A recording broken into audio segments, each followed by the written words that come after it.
আল্লাহ তাআলা সামুদ গোত্রের জন্য তাদের ভাই সালেহ আলাইহিস সালামকে নবী হিসাবে প্রেরণ করেছেন। ওয়া ইলা মাদিয়ানা আখাহুম শুআইবা, আল্লাহ তাআলা বলেন তিনি মাদিয়ানবাসীর জন্য তাদের ভাই শুআইব আলাইহিস সালামকে নবী হিসাবে প্রেরণ করেছেন। কত বড় জলিলুল কদর পয়গম্বর মুসা আলাইহিস সালাম আল্লাহ তাআলার সাথে সরাসরি কথা বলতেন। কোরআনুল কারীমে এককভাবে সবচাইতে বেশিবার মুসা আলাইহিস সালামের নাম উল্লেখ হয়েছে। ওয়া কাল্লামাল্লাহু মুসা তাকলিমা। এত বড় জলিলুল কদর পয়গম্বর মুসা আলাইহিস সালাম বনি ইসরাইলদের জন্য নবী। ইহুদিদের দাবি হলো তিনি শুধুমাত্র আমাদের নবী। হযরত ঈসা আলাইহিস সালাম আল্লাহ তাআলা তার মাধ্যমে তার কুদরতের বহিঃপ্রকাশ ঘটিয়েছেন। পিতাবিহীন তিনি দুনিয়াতে এসেছেন। আল্লাহ তাআলা এমন কুদরত তার মাধ্যমে বহিঃপ্রকাশ করিয়েছেন। শুধু তাই না, যখন ঈসা আলাইহিস সালাতু ওয়াস সালাম মাতৃকোলে ছিলেন, দুগ্ধপোষ্য শিশু, যে কথা বলতে পারে না, কিছু বোঝে না, ওই অবস্থায় মুসা আলাইহিস সালামের জবান থেকে কথা বের করেছেন কে? আল্লাহ তাআলা মুসা ঈসা আলাইহিস সালামকে একেবারে সদ্য ভূমিষ্ঠ শিশু, জবান খুলে দিছে, মানুষের সামনে কথা বলছে। আদম আলাইহিস সালাতু ওয়াস সালাম আল্লাহ তাআলা বলেন খলাকতু বিয়াদাইয়া, আমি নিজের হাতে সৃষ্টি করেছি। আদম আলাইহিস সালামের ব্যাপারে আল্লাহ তাআলা বলেন তিনি মানব কুলের পিতা, কিন্তু সব মানুষের জন্য নবী না। ইব্রাহিম আলাইহিস সালাতু ওয়াস সালাম কত জলিলুল কদর পয়গম্বর, তিনি আমাদের নাম রেখেছেন মুসলমান, মুসলিম মিল্লাতের পিতা তিনি। আল্লাহ তাআলা বলেন মিল্লাতা আবিকুম ইব্রাহিম হুয়া সাম্মাকুমুল মুসলিমিন, তিনি সব মুসলমানদের পিতা, তবে সব মুসলমানের জন্য নবী না। কিন্তু আমার আপনার নবীর ব্যাপারে আল্লাহ তাআলা বলেন, আপনি বলেন কুল ইয়া আইয়ুহান নাসু ইন্নী রাসূলুল্লাহি ইলাইকুম জামিআ, আপনি বলেন আমি তোমাদের সকলের জন্য আল্লাহ তাআলার পক্ষ থেকে প্রেরিত রাসূল, প্রেরিত হয়েছি। তাহলে আমার আপনার নবী কোন গোত্র, কোন বংশ, শুধুমাত্র আরবের জন্য নবী নয়। আল্লাহ তাআলা জানিয়ে দেন আমার আপনার নবী হলেন সকলের জন্য নবী। এই সকলের জন্য নবী দ্বারা কি শুধু এই পৃথিবীবাসী তাদের জন্য নবী, বা শুধুমাত্র মানুষ আমার আপনার নবী কি শুধু তাদের জন্য নবী? বিষয়টা এমন নয়, বরং গোটা সৃষ্টিকুলের সকলের জন্য নবী হলেন আমার আপনার নবী। নবীজির আগে সব নবীর নবুয়তির একটা পরিব্যাপ্তি ছিল, এরিয়া ছিল, নির্দিষ্ট সীমানা ছিল, গণ্ডি ছিল। কারণ দেখা গেছে পৃথিবীতে এক সময় একাধিক নবী ছিলেন, পাশাপাশি এলাকায় তারা অবস্থান করতেন। কিন্তু আমার আপনার নবীজির নবুয়তির পরিব্যাপ্তি কত দূর, আমার আপনার নবীজির নবুয়তির পরিব্যাপ্তি হলো তত দূর, আল্লাহ তাআলার রবুবিয়তের বিস্তৃতি যত দূর। তার মানে যেই জায়গার রব আল্লাহ, সেই জায়গার নবী রহমত মুহাম্মাদুর রাসূলুল্লাহ। পবিত্র কোরআনুল কারীমের সর্বাধিক পাঠিত সূরা সূরা ফাতিহা। সূরা ফাতিহা এমন এক সূরা প্রত্যেক নামাজের প্রতি রাকাতে লাগে।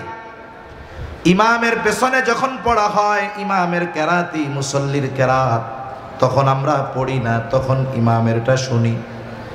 একা যখন সুন্নাত পড়ি, নফল পড়ি, তখন প্রতি রাকাতে সূরা ফাতিহা নিজে পড়ি।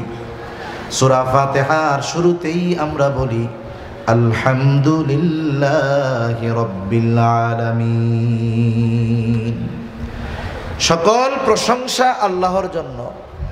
আল্লাহকে বলে যিনি জগৎ সমূহের রব।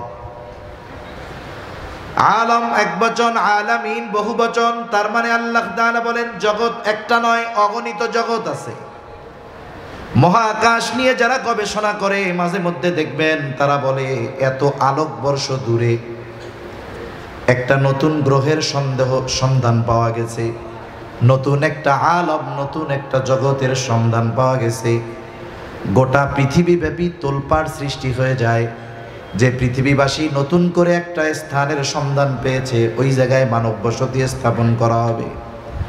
তাহলে নাসা যদি নতুন একটা আলম তথা জগতের সন্ধান পায়, গোটা পৃথিবীতে তোলপাড় সৃষ্টি হয়ে যায়। কিন্তু আল্লাহ তাআলা ১৫০০ বছর আগে আল্লাহ তাআলা কোরআনুল কারীম নাজিল করে জানিয়ে দিলেন যে শোনো, এই জগৎ শুধু একটা জগৎ এমনটা নয়, বরং এই পৃথিবী একটা জগৎ এমনটা নয়, বরং আরো অগণিত জগৎ যিনি সৃষ্টি করেছেন তিনি কে? অগণিত জগৎ। যেই আল্লাহ জগৎ সমূহের রব, সেই আল্লাহ কোরআনুল কারীমের মধ্যে ঘোষণা দেন, ওয়ামা আরসালনাকা ইল্লা রাহমাতাল লিল আলামিন। আল্লাহ তাআলা বলেন, শুধুমাত্র আমি আপনাকে জগৎ সমূহের জন্য রহমত হিসাবে প্রেরণ করেছি। তার মানে যত জগৎ আছে সব জগতের রব প্রতিপালক আল্লাহ, আর যত জগৎ আছে সব জগতের জন্য রহমত হলেন মুহাম্মাদুর রাসূলুল্লাহ। গোটা সৃষ্টি জগতের মধ্যে শুধু এই পৃথিবী না, পৃথিবী তো মহাকাশের নিচে। পৃথিবীর অবস্থানটা কেমনে ব্যাখ্যা করা যায়? মহাকাশের নিচে পৃথিবীর অবস্থানটা হলো সমুদ্রের মধ্যে এক ফোঁটা পানির যেমন অবস্থান, মহাসমুদ্রের মধ্যে এক ফোঁটা পানি যেমন, প্রথম আসমানের নিচে পৃথিবীর অবস্থান তেমন। তার মানে এটা গোনার মধ্যেই কিছু নেই। এত সুবিশাল আল্লাহ তাআলা এই প্রথম আসমানকে আল্লাহ তাআলা সৃষ্টি করেছেন, আর এর নিচে সব গ্রহগুলো। এরকম তো একটা না, আরো ৬টা আছে। তাহলে এইরকম যত জগৎ আছে সব জগতের মধ্যে কোনো একটা ইঞ্চি জায়গা নাই যে যেই জায়গার রব আল্লাহ তাআলা নয়। এরকম কোনো জায়গা আছে নাকি? দ্বিতীয় আসমানের নিচে আছে নাকি ২-১ ইঞ্চি জায়গা যেই জায়গার রব আল্লাহ তাআলা নয়? আছে এরকম? কোথাও নাই। যেমন গোটা সৃষ্টি জগতের মধ্যে ১ ইঞ্চি জায়গাও নাই যেই জায়গার রব আল্লাহ তাআলা নয়, অনুরূপভাবে গোটা সৃষ্টি জগতের মধ্যে ১ ইঞ্চি জায়গাও নাই যেই জায়গার রহমত আমার আপনার নবী নয়। তিনি সকলের জন্য নবী, তিনি সব সৃষ্টির জন্য তিনি রহমত, শুধুমাত্র মুমিনদের জন্য নয়, বরং তিনি রহমাতুল লিল আলামিন হওয়ার কারণে পৃথিবীর সকল সৃষ্টি, এমনকি যারা অন্তরের মধ্যে ইসলামের ব্যাপারে সর্বোচ্চ বিদ্বেষ লালন করে, তাদের কর্ম কথার মাধ্যমে ইসলামের বিরোধিতা করে, এমনকি যারা স্বয়ং নবীজির উপস্থিতিতে নবীজির উপরে জুলুম করেছে, আমার আপনার নবীজিকে বারবার হত্যার অপচেষ্টা করেছে, এই মানুষগুলো আমার আপনার নবীজি রহমত হওয়ার সুবিধা ভোগ করেছে। গোটা পৃথিবীর কাফেররা নবীজি রহমাতুল লিল আলামিন হওয়ার সুবিধা ভোগ করতেছে, কিয়ামত পর্যন্ত করবে। নবীর কারণেই তো আল্লাহ তাআলা যারা ইসলাম বিদ্বেষী কাফের, এদেরকে সমূলে ধ্বংস করে দিবেন না, এটা আল্লাহ তাআলার প্রতিশ্রুতি। তা না হলে যেই পরিমাণ পাপাচার অনাচার, নবীজি যদি আল্লাহ তাআলার কাছে এই ফরিয়াদ না করতেন, তাহলে দেখা যাইত অতীতের অনেক উম্মতের মতো এই উম্মতেরও কিছু মানুষের উপরে এমন আযাব আসতো যে তারা সমূলে নির্মূল হয়ে যাইত। এজন্য আমার আপনার নবীর কারণে সমূলে নির্মূল করে দেওয়া হয় না। শুধু তাই না, আবু জেহেল, উতবা, সাইবা এরাও নবীজির কারণে বাইচা গেছে। আবু জেহেল একদিন নবীজির সামনে এসে নবীজিকে শুনিয়ে শুনিয়ে বলতেছে আল্লাহ, নবীজিকে শোনায়া আল্লাহ তাআলার কাছে দোয়া করে বলে, আল্লাহ সত্যই যদি আপনি এই কোরআন নাজিল করে থাকেন, তার মানে সত্যই যদি এই কোরআন আপনি মুহাম্মাদের উপরে নাজিল করে থাকেন, তাহলে আমাদেরকে পাথর বর্ষণ করেন অথবা যন্ত্রণাদায়ক শাস্তি দেন। আবু জেহেল নবীজিকে শুনিয়ে শুনিয়ে আযাব কামনার দোয়া করে কার কাছে? আল্লাহ তাআলার কাছে। বলেন তো, আল্লাহ তাআলার কাছে কোনো বান্দার যদি কিছু চাইতে মন চায়, আল্লাহ তাআলা মনে হয় মুখ দিয়া জোরে উচ্চারণ না করলে শুনতে পারে না, এমন নাকি? বরং কথা মুখে আনা লাগে না, হৃদয়ে যদি থাকে কোনো কথা, দুনিয়ার কেউ না জানলেও জানেন কে? আল্লাহ তাআলা জানে। তাহলে ওর যদি আযাব গজব মনেই চায় যে আসুক আমার উপরে, তাইলে নবীজিকে শুনিয়ে শুনিয়ে বলার দরকার কি? গভীর রাতে উঠে আল্লাহ তাআলার কাছে বললেই তো হইল। এক নাম্বার বলার কারণ হলো যে আসলে এই কথার দ্বারা নবীজিকে একটু খোসা দিতে চায়, কষ্ট দিতে চায় কথার মাধ্যমে। দুই নাম্বার বিষয় হলো যে মক্কার মুশরিকেরা আল্লাহ তাআলার কাছে কেন চায়, দোয়া করে? ওরা তো ওদের দেবদেবীদের কাছে গিয়া বলবে। বাস্তবতা হলো মক্কার মুশরিকেরা যদিও আল্লাহ তাআলার সাথে শিরিক করত, তবেও তারা আল্লাহ তাআলার অস্তিত্বে অবিশ্বাসী ছিল না, বরং স্রষ্টা হিসাবে তারা আল্লাহ তাআলাকে বিশ্বাস করত। এ কথা আমার নয়, বরং কোরআনুল কারীমের মধ্যে আল্লাহ তাআলা বলেন, ওয়ালাইন সাআলতাহুম মান খালাকাস সামাওয়াতি ওয়াল আরদ লায়াকুলুন্নাল্লাহ। আল্লাহ তাআলা বলেন, আপনি যদি তাদের কাছে জানতে চান, তাদেরকে যদি জিজ্ঞাসা করেন মান খালাকাস সামাওয়াতি ওয়াল আরদ, আসমান এবং জমিনের স্রষ্টাকে, এই প্রশ্ন যদি আপনি তাদের কাছে করেন, ওরা ওদের দেবদেবীদের কথা বলবে না। জবাব কি দিবে? আল্লাহ তাআলা দুইটা তাকিদ দিয়ে তাদের জবাব বলেন। আল্লাহ তাআলা বলেন লায়াকুলুন্নাল্লাহ, আপনার এই প্রশ্নের জবাবে অবশ্যই অবশ্যই তারা বলবে আসমান এবং জমিনের স্রষ্টা হলেন আল্লাহ। নবী জিজ্ঞাসা করবেন কাফেরদের, আসমান জমিনের স্রষ্টাকে। কাফেররা জবাব কি দিবে? যে লাত মানাত উজ্জা না, বরং আল্লাহ তাআলা দুইটা তাকিদ সহকারে বলেন অবশ্যই অবশ্যই এরা বলবে আসমান জমিনের স্রষ্টা কে? আল্লাহ। আল্লাহ তাআলা এক জায়গায় বলেন ওয়ালাইন সাআলতাহুম মান নাযালা মিনাস সামাই মাআন ফাআহইয়া বিহিল আরদা বা'দা মাউতিহা। আপনি যদি তাদের জিজ্ঞাসা করেন মান নাযালা মিনাস সামাই মা, কে আসমান হতে বাড়ি বর্ষণ করে, পানি বর্ষণ করে। শুধু তাই না, ফাআহইয়া বিহিল আরদা বা'দা মাউতিহা, ওই পানি বর্ষণ করার দ্বারা মৃত জমিন তথা ফসল উৎপাদনের অনুপযুক্ত জমিনকে কে ফসল উৎপাদনের জন্য উপযুক্ত করে তোলে? অর্থাৎ ওই পানির দ্বারা মৃত জমিনকে কে পুনরুজ্জীবিত করে তোলে? ওরা ওদের দেবদেবীদের কথা বলবে না, কি বলবে জবাবে? আল্লাহ তাআলা বলেন লায়াকুলুন্নাল্লাহ, আপনার এই প্রশ্নের জবাবে অবশ্যই অবশ্যই তারা বলবে এগুলো যিনি করেন তিনি কে? বলবে অবশ্যই অবশ্যই আল্লাহ এগুলো দেন। আল্লাহ তাআলা এক জায়গায় বলেন ওয়ালাইন সাআলতাহুম মান খালাকাহুম লায়াকুলুন্নাল্লাহ, আপনি যদি তাদের জিজ্ঞাসা করেন তাদের স্রষ্টাকে, কে তাদেরকে সৃষ্টি করেছে, তারা নাস্তিকদের মতো বলবে না এমনিই হয়ে গেছি, প্রাকৃতিকভাবে হয়েছি, বরং কি বলবে? লায়াকুলুন্নাল্লাহ, অবশ্যই অবশ্যই আমাদের স্রষ্টা হলেন আল্লাহ। তাহলে আল্লাহ তাআলার অস্তিত্বের ব্যাপারে তাদের কি দৃঢ় বিশ্বাস ছিল, কিন্তু তারা এমন কিছু আল্লাহ তাআলার সাথে শিরিক করত যার কারণে তাদের এই বিশ্বাস মূল্যহীন হয়ে গেছে, কোনো দাম নাই। আবার নবীজি এক জায়গায় বলেন আবু জেহেল আল্লাহ তাআলার কাছে দোয়া করেছে, আল্লাহ তাআলা আবু জেহেলের দোয়াও কবুল করেছেন।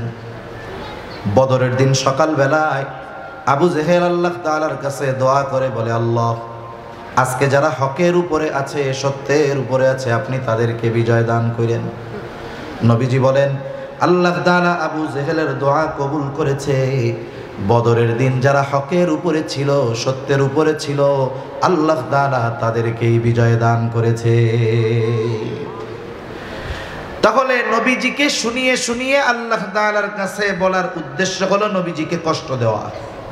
সে কেমন যেন নবীজিকে বলতে চায়, আসলে উপযুক্ত আমিই ছিলাম, তা তোমার কাছে আল্লাহ তাআলা পাঠাইছে। ও কেমন যেন আল্লাহর কাছে বলে, আল্লাহ আমি কত প্রভাবশালী মানুষ, আমার পেছনে কত লোক আছে, আমার সম্পদের অভাব নাই, আমার মতো লোক থাকতে আপনি ওনার কাছে কোরআন নাজিল করলেন, এটা কেমন হইল? এর আগে আমারে পাথর মেরে শেষ করে দিলেন না কেন? অনেক মানুষ আছে আর একজনের সাথে তার শত্রুতার প্রয়োজন নাই, তার প্রতিবেশী, তার বন্ধু, তার পরিচিত জনের উন্নতি অগ্রগতি, তার প্রতি তার অন্তরে হিংসার বীজ বপন করে দেয়, অটোমেটিক শত্রু হয়ে যায়। হয় কি হয় না? অনেক সময় তো মানুষ অনেকের উন্নতি দেখা বলে, এই লোকটার এই অবস্থা হইল, আরে আল্লাহ এই লোকটা এরকম হইল, এই দৃশ্য দেখার আগে, এ কথা শোনার আগে আমি মরলাম না কেন? এরকম বলে না অনেকে? এগুলো কি খবর শুনলাম, এগুলো শোনার আগে মরলাম না কেন? এই যে বলতেছে মরলাম না কেন বা আমার মরণ হলো না কেন, এ টাইমে যদি আজরাইল এসে বলে যে তোমার তো মরতে মন চায়, তাহলে আমার সাথে চলো, ও কি মরতে চাইবে নাকি? ও বলবে, ধরু মিয়া, আমি কি মরতে চাইছি? এমনি এমনি কইছি।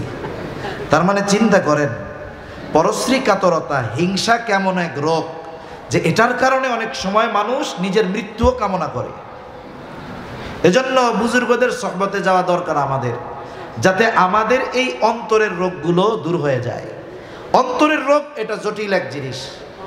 যেমন পৃথিবীতে যত ভয়ানক রোগ আছে, মরণ ব্যাধি, দেখবেন এই মরণ ব্যাধি যে রোগগুলো, এই রোগগুলোর আলামত শরীরের বাহির অংশে প্রকাশ পায় খুব কম। হার্টের রোগ আপনি বাহিরে কিছু দেখবেন না, ভিতরে ক্যান্সারের জীবাণু দেহ খেয়ে ফেলছে, বাহিরে কিছুই টের পাওয়া যায় না। এই হিংসা হলো মানুষের ঈমান ধ্বংস করা, আমল ধ্বংস করার অন্যতম এক রোগ।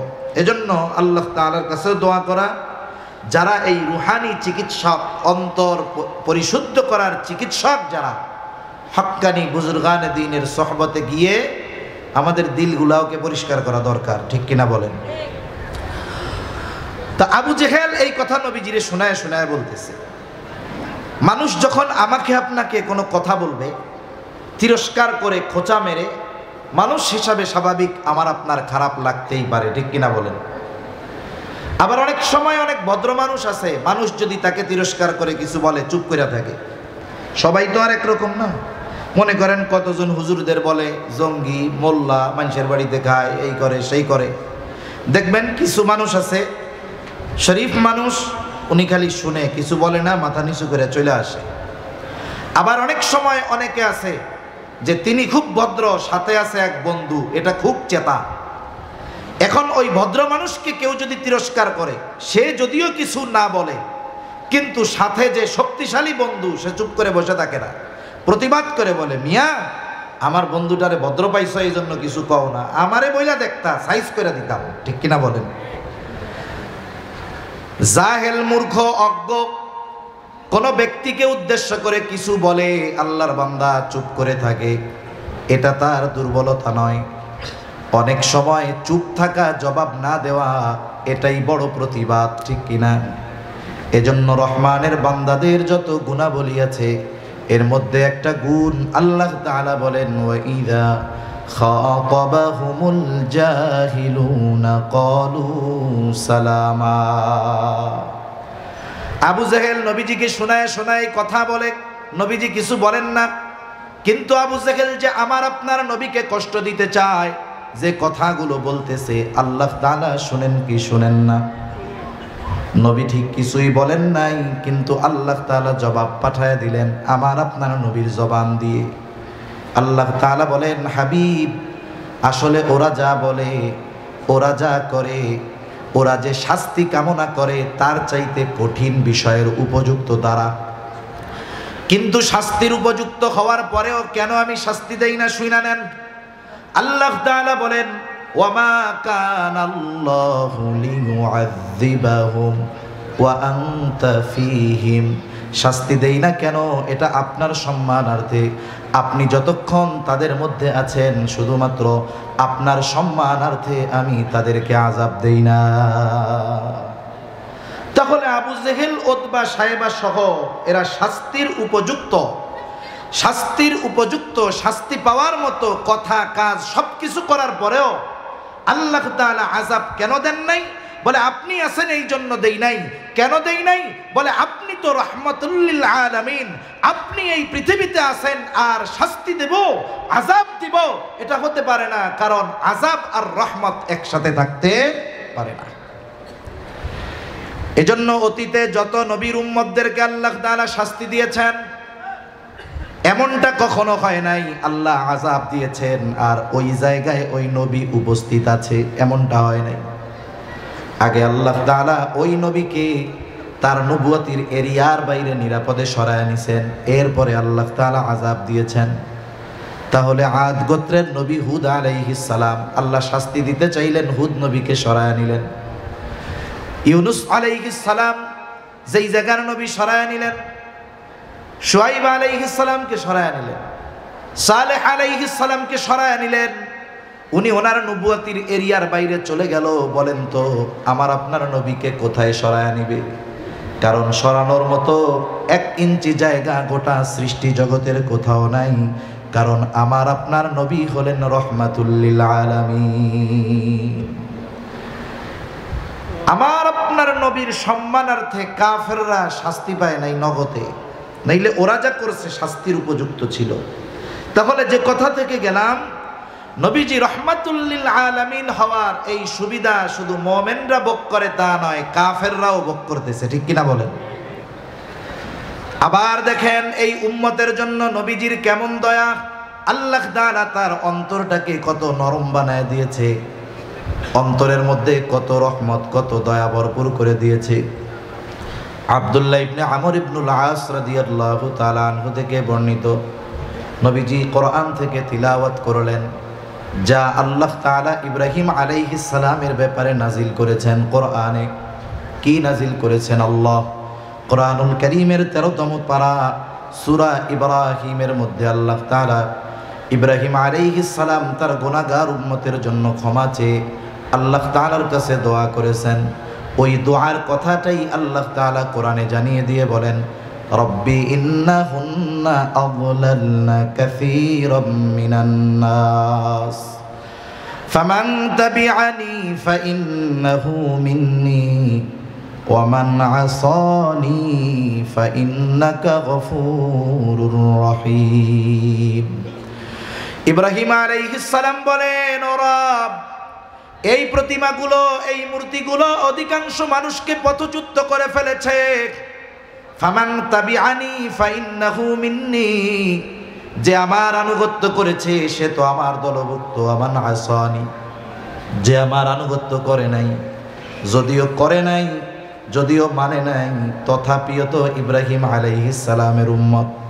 কারণ আমার আপনার নবীজির নবুয়তির পরে কিয়ামত পর্যন্ত যত মানুষ আসবে, যত মানুষ আছে, যত মানুষ দুনিয়া থেকে চলে গেছে, যে যে ধর্মের অনুসারী হোক না কেন, সকল মানুষই আমার আপনার নবীজির উম্মত।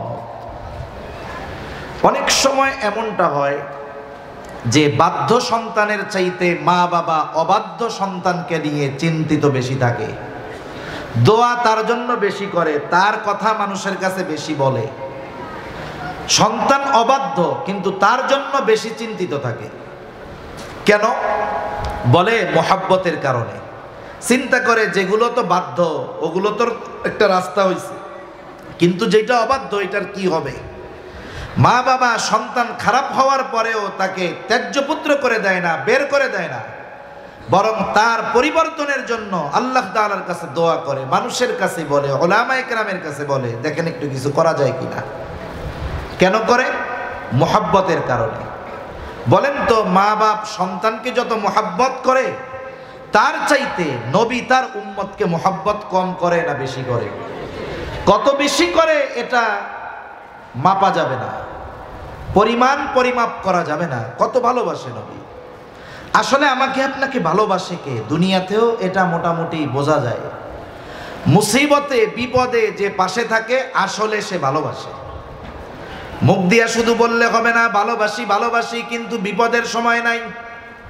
বাস্তবে এই সব মানুষ ভালোবাসে না, বাস্তবে ভালোবাসে তারা বিপদে পাশে থাকে যারা। এই দুনিয়ার বিপদ চোখ বন্ধ হবে, বিপদ শেষ। আসল বিপদ তো কিয়ামতের দিন, আসল বিপদ তো মুসিবতের দিন। দুনিয়ার বিপদে, দুনিয়ার মুসিবতে সন্তান যদি বিপদে পড়ে বাবা সাহায্যের জন্য দৌড়িয়ে যায়, ভাই বিপদে পড়লে ভাই যায়, বাবা পড়লে ছেলে যায়, ছেলে পড়লে বাবা যায় সাহায্য করার জন্য। বলেন তো কিয়ামতের দিন যখন কেউ মুসিবতে পড়বে, বাবা মুসিবতে পড়লে সন্তান কি বাবার পাশে এসে দাঁড়াবে নাকি? ওই দিনের মুসিবত এমন মুসিবত কেউ কাউরে চিনবে না। আল্লাহ তাআলা বলেন, ইয়াউমা ইয়াফিরুল মারউ মিন আখিহি ওয়া উম্মিহি ওয়া আবিহি ওয়া সাহিবাতিহি ওয়া বানিহি লিকুল্লি ইমরিইম মিনহুম ইয়াউমা ইযিন শা'নুন ইউগনিহি। কিয়ামতের দিন ভাই ভাইয়ের থেকে পলায়ন করবে, ওয়া উম্মিহি ওয়া আবিহি পিতা মাতার থেকে পলায়ন করবে, ওয়া সাহিবাতিহি ওয়া বানিহি স্ত্রী সন্তানদের থেকে পলায়ন করবে। দুনিয়ায় একটা বাবা 14 ঘন্টা 16 ঘন্টা 18 ঘন্টা ডিউটি করে, অনেকে দেশে করে অনেকে বিদেশে করে। সারাদিন পরিশ্রমের পর এই লোকটা যখন বাসায় ফিরে মা বাবার চেহারা দেখে, স্ত্রী সন্তানের চেহারা দেখার সাথে সাথে তার 16 ঘন্টা 18 ঘন্টার কষ্ট দূর হয়ে যায়। প্রবাসে যারা থাকে কত পরিশ্রম কষ্টের পরে বাসায় ফিরে মোবাইলে ফোন দেয়, এই সন্তানের চেহারাটা দেখতে যায়, একটু কথা বলে, মোবাইলে চেহারা দেখে সারাদিনের কষ্ট তার দূর হয়ে যায়।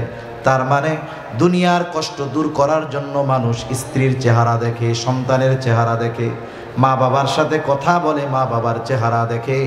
কিন্তু কিয়ামতের দিন ওই মুসিবত এমন মুসিবত, যেই দিন সন্তানের চেহারা দেখলে চিন্তা দূর হবে না, মা বাবার চেহারা দেখলে চিন্তা দূর হবে না, বরং ওই দিন মানুষেরা স্ত্রী সন্তানদের চেহারা দেখাটাকে আরো বড় মুসিবতের কারণ মনে করবে। এই জন্য একজন একজনের থেকে পালাতে থাকবে। সেই দিন সবাই নিজ চিন্তায় বিভোর থাকবে, চিন্তিত থাকবে সবাই। আমার আপনার নবীজিও চিন্তিত থাকবে, তবে সবাই চিন্তিত থাকবে নিজের জন্য, নবীজি চিন্তিত থাকবেন উম্মতের জন্য। কেমন চিন্তিত থাকবেন? একটা মানুষ যদি পেরেশানিতে থাকে, চিন্তায় থাকে, যত আরামের বিছানা দেওয়া হোক না কেন, শীতাতপ নিয়ন্ত্রিত ব্যবস্থা থাকুক না কেন, সে বিছানায় যখন শুয়ে পড়ে ঘুমের ট্যাবলেট খাইলেও তার ঘুম আসে না। পায়চারি করে, বাহিরে যায়, ছাদে যায়, হাঁটাহাঁটি করে, এক জায়গায় সে স্থির থাকতে পারে না। নবীজি কিয়ামতের দিন উম্মতের চিন্তায় এক জায়গায় থাকবেন না। নবীজি একবার চলে যাবেন হাউজে কাউসারের কাছে, না জানি তার কোনো উম্মত পানি পানি মাহরুম হয়ে যায়। আর একবার চলে যাবেন মিজানের কাছে, না জানি তার কোনো উম্মত ওজনে ধরা পড়ে যায়। আবার চলে যাবেন জাহান্নামের কাছে, না জানি কোনো উম্মতকে জাহান্নামে দিয়ে দেওয়া হয়। আর একবার চলে যাবেন পুলসেরাতের কাছে, না জানি কোনো উম্মত পুল পাড়ি দিতে ব্যর্থ হয়ে যায়। আবার উম্মতের জন্য সুপারিশ দরকার, আল্লাহ তাআলার কাছে চলে যাবেন সুপারিশ করার জন্য। সব নবী জান্নাত অভিমুখে রওনা হয়ে যাবে, জান্নাতের দোরগোড়ায় পৌঁছিয়ে যাবে, কিন্তু জান্নাতের দরজা বন্ধ। বলে খোলো না কেন? বলে যিনি আসলে খোলা হবে তিনি আসেন নাই। কোথায় তিনি? হাসরের ময়দানে। কি করতেছেন? উম্মতের চিন্তায় বিভোর। বলে নবী ততক্ষণ পর্যন্ত জান্নাত অভিমুখে রওনা হবে না, যতক্ষণ না তার ওই উম্মত, যার অন্তরে যাররা পরিমাণ হলেও ঈমান ছিল, তার ব্যাপারে যতক্ষণ আল্লাহ তাআলার পক্ষ থেকে জান্নাতের নিশ্চয়তা না আসবে, ততক্ষণ পর্যন্ত আমার আপনার নবী নিজে জান্নাত অভিমুখে রওনা হবে না। তাহলে বাস্তবতা হলো, মা বাবা কতটুকু ভালোবাসে তার চাইতে বেশি ভালো আমার আপনার নবী আমাকে আপনাকে বাসে। ইব্রাহিম আলাইহিস সালাম তার উম্মতকে ভালোবাসে। এই জন্য আল্লাহ তাআলার কাছে কেমন যেন বলতে চায়, ও রব, যারা আমার আনুগত্য করে নাই তারাও তো আমার উম্মত, ফা ইন্নাকা গফুরুর রহিম। কেমন যেন বলতে চায়, আপনি তো গফুর, আপনি তো রহিম, আপনি চাইলে আমার এই গুনাহগার উম্মত গুলাকেও মাফ করে দিতে পারে।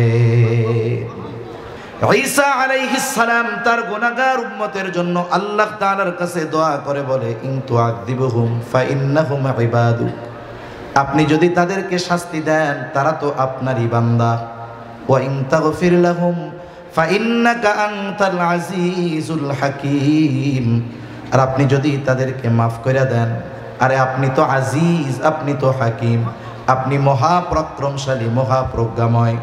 ঈসা আলাইহিস সালাম কেমন যেন বলে, আল্লাহ আমার উম্মত আপনার গুনাহগার বান্দাগুলারে আপনি মাফ করে দেন। দুই নবী তার উম্মতের জন্য ক্ষমা চেয়ে আল্লাহ তাআলার কাছে দোয়া করছে। নবীজি উম্মতের কথা তো সব সময় অন্তরে আছে। যার বাবা মারা গেছে সব সময় অন্তরে বাবার কথা থাকে না? থাকে। কিন্তু যখন আরেকজনের বাবাকে দেখে বাবার কথা একটু তখন বেশি মনে পড়ে।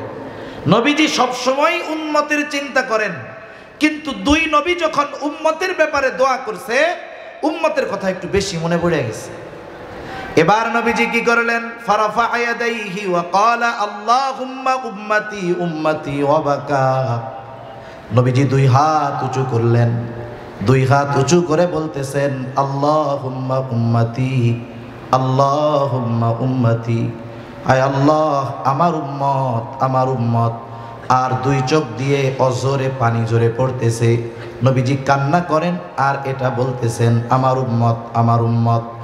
আল্লাহ তাআলা জিবরাইল আলাইহিস সালামকে বলে, জিবরাইল যাও মুহাম্মাদের কান্নার কারণ জিজ্ঞাসা করো।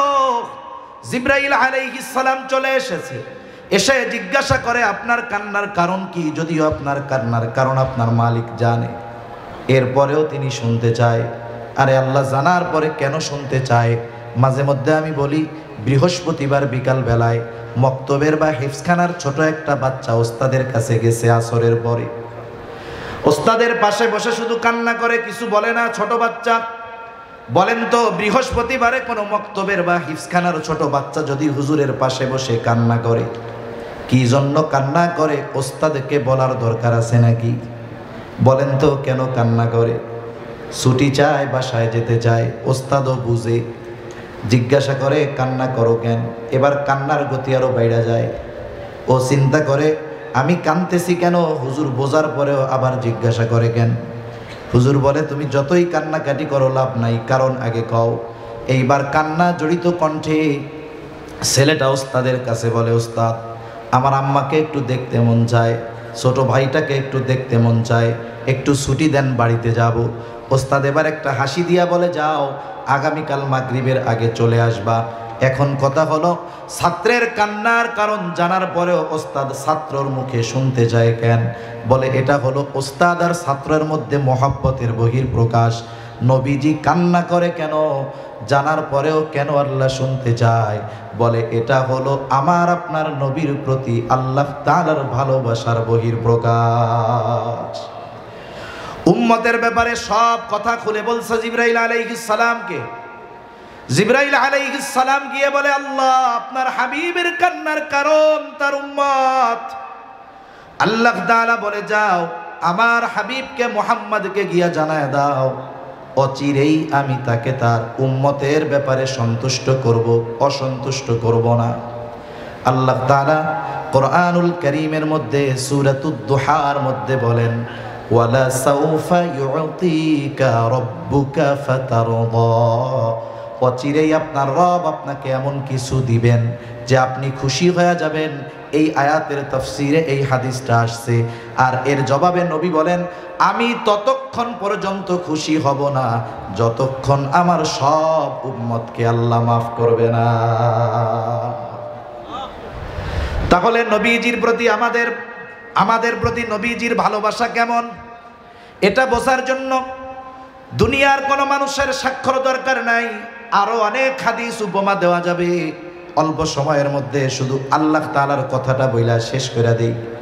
কারণ দুনিয়ার অনেক মানুষ আছে, হাজার মানুষের বিপরীতে একজনের কথাকে গ্রহণযোগ্য ধরা হয়।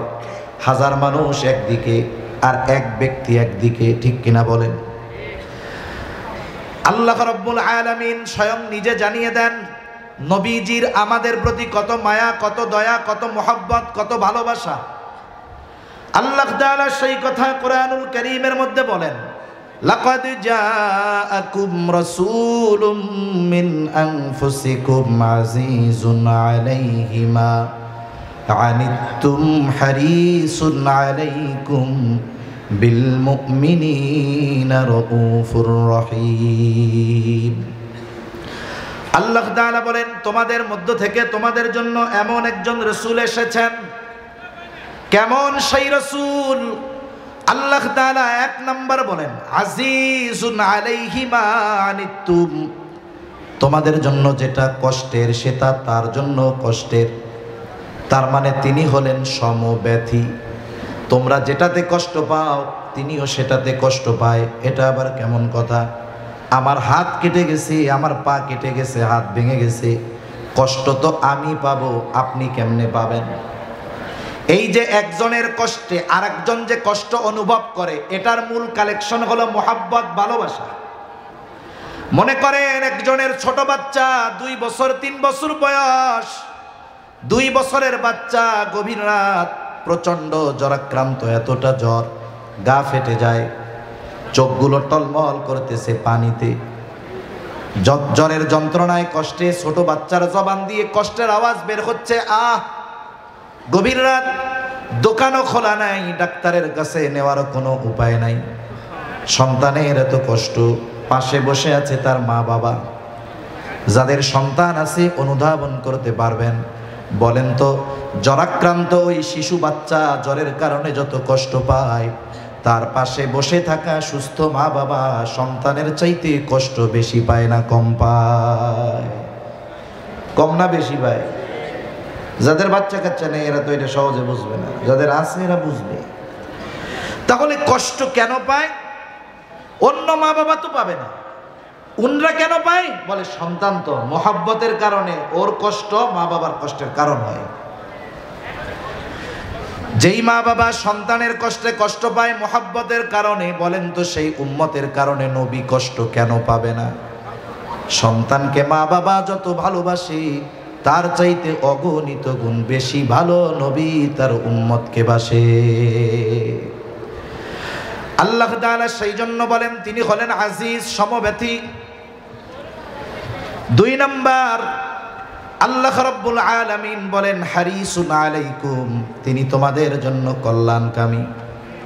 তবে মুমিনদের জন্য আল্লাহ তাআলা নবীজিকে বিশেষ অনুগ্রহ বলে অভিহিত করেছেন। আর এক জায়গায় আল্লাহ তাআলা বলেন লাকাদ মান্নাল্লাহু আলাল মুমিনিনা ইয বাআসা ফীহিম রাসূলাম মিন আনফুসিহিম, যে আল্লাহ তাআলার বিশেষ অনুগ্রহ মুমিনদের উপর যে তিনি তাদের মধ্য থেকে তাদের জন্য একজন রাসূল পাঠিয়েছেন। এই জন্য নবী মুমিনদের জন্য স্পেশাল অনুগ্রহ। এ কথাও আল্লাহ তাআলা বলেন এই রাসূল সবার জন্য সমব্যথী, কল্যাণকামী। তবে মুমিনদের জন্য স্পেশাল ভাবে তিনি কেমন? বলে বিল মুমিনিনা রাউফুর রহিম, তিনি মুমিনদের জন্য হলেন অতি সদয় পরম দয়ালু। রাউফুর রহিম হলেন আল্লাহ। রাউফুর রহিম কে? দুনিয়ার কেউ কি রাউফুর রহিম হতে পারে? যদি কেউ বলে আমার পীর সাহেব রাউফ রহিম, তাইলে তুমি বলতে হবে তুমিও বেঈমান, তোমার পীরও বেঈমান, ঠিক কিনা বলেন? রাউফুর রহিম একমাত্র আল্লাহ।